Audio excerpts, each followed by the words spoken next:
माना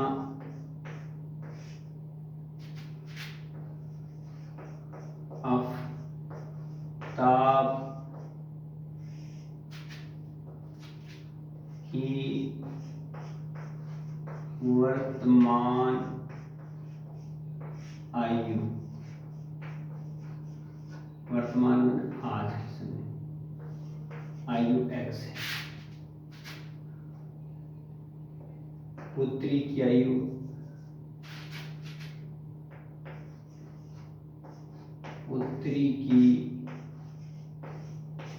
वर्तमान आयु बराबर y। ये हमने माना। अब आप कहते हैं 7 वर्ष पूर्व, 7 वर्ष पूर्व यानी पहले, पूर्व का मतलब होता है पहले। 7 वर्ष पूर्व किसकी? आफताब की आयु, आफताब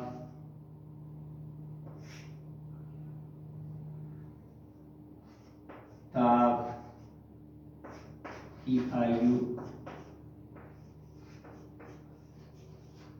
यानी पहले, इसका मतलब x में से अपने को 7 कम करना है। 7 वर्ष पूर्व पुत्री की आयु,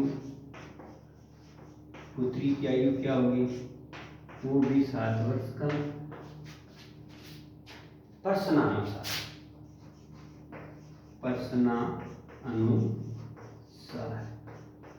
जैसे प्रश्न करता है। आफताब अपनी पुत्री से कहता है कि 7 वर्ष पूर्व मैं आपसे 7 गुणी आयु का था। तो हम क्या लिखेंगे? x माइनस 7 और y माइनस 7। ये पिता की आयु है, आफताब की है, और ये पुत्री की आयु है। अब के इनके बीच में संबंध क्या है? आफताब कहता है मैं आपसे 7 गुणी था, यानी 7 गुणी वास्तव में पिता है, परंतु हमारे यहाँ बराबर लगाया है, तो हमें 7 गुणी बराबर करने के लिए हम 7 को पुत्री वर्ग से गुणा करेंगे। पुत्री की आयु से हम गुणा कर देंगे तो हमें ये बिल्कुल ये बराबर हो गया। समीकरण का जो सिद्धांत है वो यहाँ पर अप्लाई हो गया, यानी लागू हो गया। इसके बाद में हम इसको हल करेंगे। तो x माइनस 7 बराबर को हमेशा बराबर रखना। 7 को y से गुणा किया 7y, और 7 को 7 से गुणा करते हैं तो 49 आता है। ठीक है, अब हम पक्षांतर करते हैं। तो 7y है, इसको इस तरफ लेकर आते हैं तो ये प्लस का 7 है, तो यहाँ पर आ गया माइनस के 7y बराबर -49, और ये 7 है अपने यहाँ लेकर जाएंगे तो प्लस के 7 होगी। x माइनस 7y बराबर 42 में से 7 49 में से 7 के माइनस के 42। ये समीकरण नंबर 1 प्राप्त। अब ठीक इसी प्रकार से दूसरी शर्त क्या रखता है?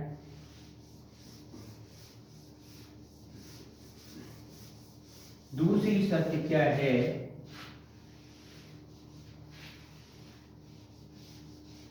कि 3 वर्ष, क्या बोल रहे हैं? 3 वर्ष बाद, अब बाद आ गए शब्द, 3 वर्ष बाद आफताब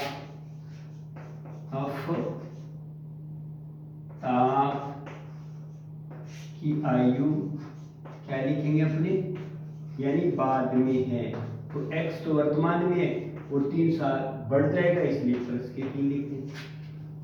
3 वर्ष बाद में पुत्री की आयु, पुत्री की आयु क्या होगी? तो पुत्री भी बड़ी होगी, तो क्या लिखेंगे? y + 3। फिर प्रश्न करता है, प्रश्न अनुसार। प्रश्न क्या कहता है? आफ्ताब कहता है कि 3 वर्ष बाद मैं पुत्री से 3 गुणी आयु का रह जाऊंगा, 3 गुणी आयु का ही रह जाऊंगा। तो अपने पहले आफ्ताब की आयु लिखते हैं x प्लस 3 और उस बाद में पुत्री की आयु लेकिन पहला ये काम है। अब हम जैसे पढ़ते हैं तो 3 गुणी आयु कौन है? आफ्ताब है, परंतु हमें 3 गुणी किसको करना है? पुत्री की आयु है, उसको 3 गुणी करेंगे तब हमारे ये इक्वल या बराबर का चिन्ह ही लगेगा, जो समीकरण का सिद्धांत है उसके नियम के अनुसार। x प्लस 3, इसको 3 को y से गुणा किया 3y, और 3 को 3 से गुणा किया 9 आ गया। अब हम देखते हैं 3y को पक्षांतर करते हैं तो यहाँ प्लस है, इधर आकर के माइनस के 3y, 9 प्लस की है, प्लस के 3 को पक्षांतर करेंगे तो x माइनस 3y बराबर 9 में से ये हो गया 3 गए 6। ये समीकरण नंबर हमें 2 प्राप्त हो गया। अब इस प्रकार से हमारे पास में 2 समीकरण प्राप्त हो गए।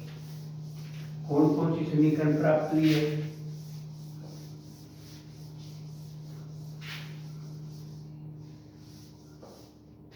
x माइनस 7y बराबर माइनस 42, ये हमारे पास में फर्स्ट समीकरण प्राप्त हुई।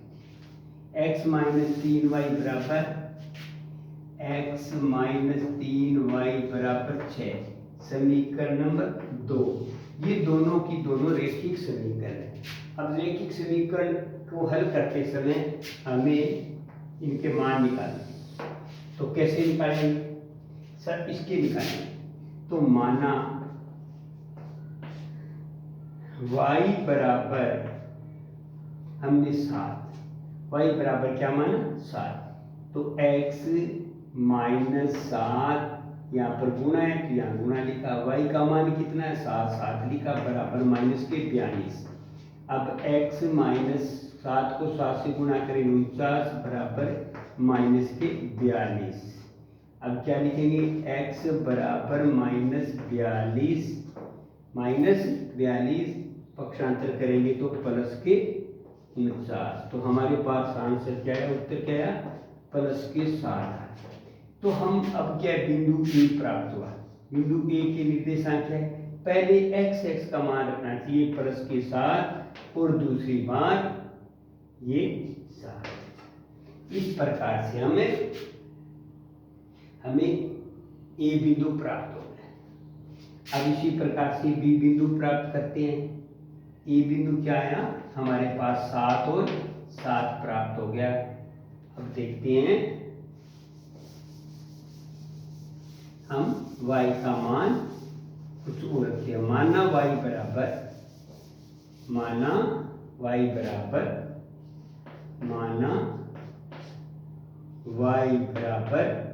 मान लिया 8, y का मान 8 है तो क्या था?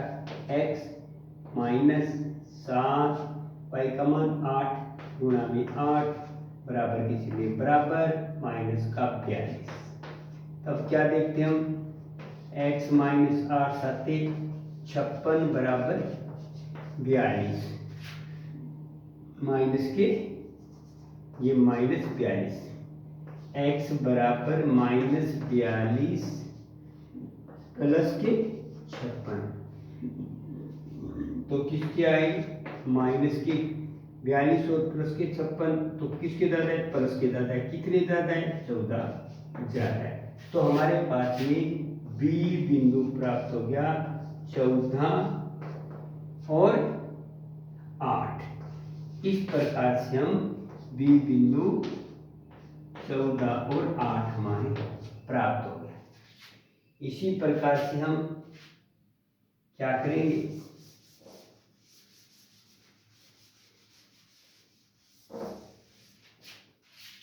अब देखते हैं x माइनस 3y बराबर 6, तो y का माना y बराबर 1 माना, x माइनस 3 गुना 1 बराबर 6, x माइनस 3 को 1 से गुना किया 3 बराबर 6, x बराबर 6। अब -3 का पक्षांतर करेंगे तो प्लस के, -3 है, इसका पक्षांतर करेंगे तो क्या गया प्लस का 3, तो क्या हो गया 6 और 3 कितने हो गए 9। तो हमारे पास में P बिंदु प्राप्त हुआ 9 और 1, 9 और 1 ये, इनको हम लिखेंगे 9 और 1, हमारे पास में ये P बिंदु प्राप्त हो गए। ठीक इसी प्रकार से x माइनस 3y बराबर 6, अब हमने y बराबर 2 माना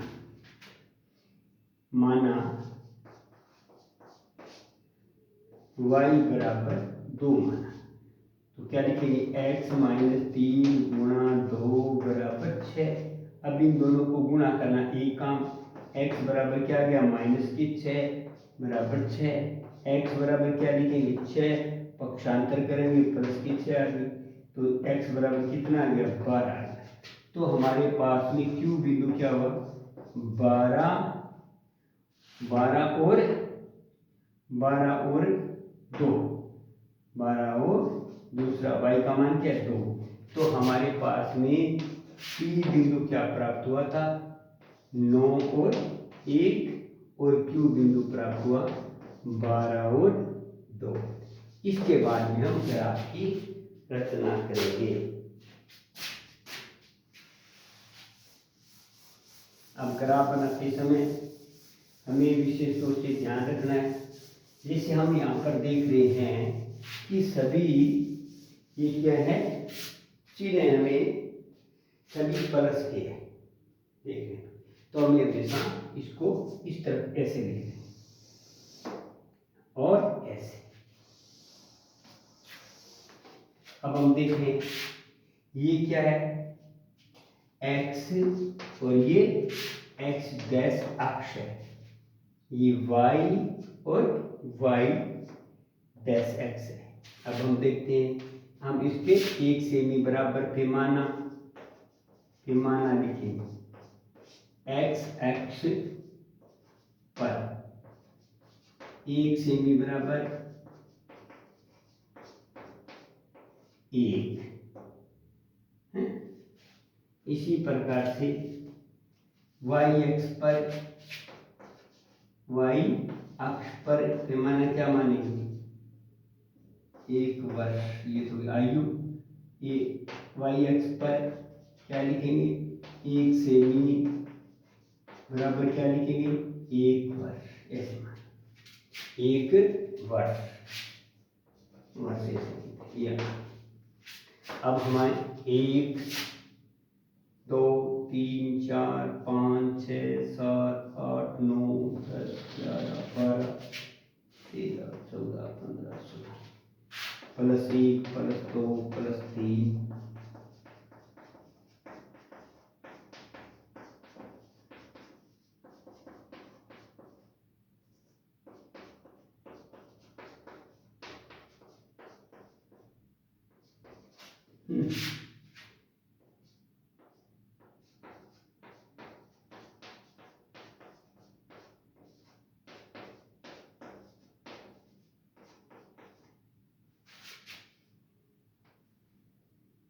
ठीक है जी। अब हम देखते हैं ए बिंदु क्या कहता है 7 x पर चलना है, हमेशा x पर पहले चलेंगे, कितने कदम चलना है 7, 1 2 3 4 5 6 7 ही है x पर में ये बिंदु, ऊपर भी कितना चलना है 7, 1 2 3 4 5 6 7। अब इसको 7 को दोनों को से मिलाते हैं तो हमारे पास ये एक बिंदु प्राप्त हो गया, इसके बिंदु हो गया 7 और 7, ए बिंदु में 7 7 7। अब बी बिंदु क्या बोला 14 और 8, तो देखते हैं 14 x पर ये 14 और 8 हमारे पास में ये, इसको हम एक बार अपनी सुविधा के लिए पैमाने को यहाँ से हटा देते हैं, तो हमारे पास में ये क्या हो 14 और 8, ये बिंदु बी प्राप्त हो गया। अब इसके बाद हम क्या करेंगे, स्केल की सहायता से इसको ऐसे मिला देंगे, ये बिल्कुल ऐसे मिलेगा, ऐसे मिलेगा, ठीक है। और अभी एक रेखा प्राप्त होगी। ये रेखा कौन सी थी हमारे पास में, इसकी रेखा थी x माइनस 7y बराबर माइनस 42, इस रेखा के निर्देशांक थे। अब इसके बाद में P बिंदु क्या है, 9 और 1, 9 और 1 ये रहा, तो यहाँ पर अपने 9 और 1 प्राप्त हो गया। तो यहाँ लिखिए 9 और 1 और बिंदु क्या है, P प्राप्त हो गया। इसी प्रकार से 12 और 2, तो हम देख रहे हैं 12 x एक्स पर और फिर 2 कदम चलना है, तो ये हमारे पास में ये 2 कदम है, तो 12 और 2। अब हम क्या करेंगे, इसको भी अपनी एक ऐसे मिलाएंगे रेखा, तो हमारे पास में ये एक रेखा प्राप्त हो जाएगी। तो इसको, इसका क्या नाम था, x माइनस 3y बराबर 6, इसको व्यक्त करेंगे। तो इस प्रकार से हमें एक ग्राफ की रचना करनी है।